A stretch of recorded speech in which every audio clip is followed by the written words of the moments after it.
नमस्कार. जय महाराष्ट्र. मेडिकल दुकानासाठी तुकाराम मुंढे यांचा कडक आदेश. नियमाचे उल्लंघन करणाऱ्या मेडिकल दुकानावर कारवाईचा इशारा. औषध विक्री शिस्त पाळण्याचे नियम. अन्न व औषध प्रशासनाचे FDA आयुक्त तुकाराम मुंढे यांनी औषध विक्रीतील गैरप्रकारांना आळा घालण्यासाठी मेडिकल स्टोअरसाठी नियमाची कडक अंमलबजावणी करण्याचे निर्देश दिले आहेत. औषध दुकानांमध्ये नोंदणीकृत फार्मसिस्टची प्रत्यक्ष उपस्थिती, डॉक्टरांचे प्रिस्क्रिप्शन आणि औषध विक्रीचे नियम याचे काटेकोर पालन करण्यावर भर देण्यात आला आहे. विशेष म्हणजे रुग्णांनी विशिष्ट मेडिकल दुकानातून औषधे खरेदी करावी अशी सक्ती करता येणार नाही. औषधे कुठूनही खरेदी करण्याची हा निर्णय रुग्ण आणि त्यांचा नातेवाईकांचा अधिकार असल्याचे मुंढे यांनी स्पष्ट केले आहे.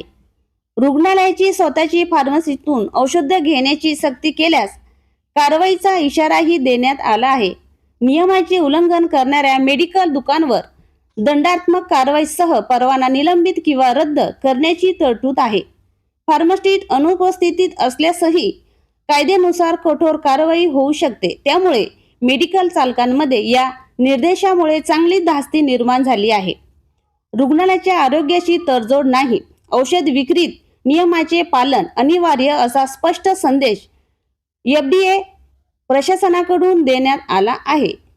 डॉक्टरांनी जितक्या गोळ्या लिहून दिल्यास तितक्या गोळ्या मेडिकलवाल्यांनी द्याव्यात. तसे पूर्ण औषध स्ट्रीप खरेदीची सक्ती केल्यास मेडिकलचा परवाना रद्द होणार असा इशारा देण्यात आलेला आहे. हॉस्पिटलमध्ये कुणी पेशंट ॲडमिट जर असेल आणि त्याला जे काही औषधी लागत असतील तर ते त्यांच्याच फार्मसीमधून घ्यायचे अशा काही कंप्लेंट असतात आमच्याकडे.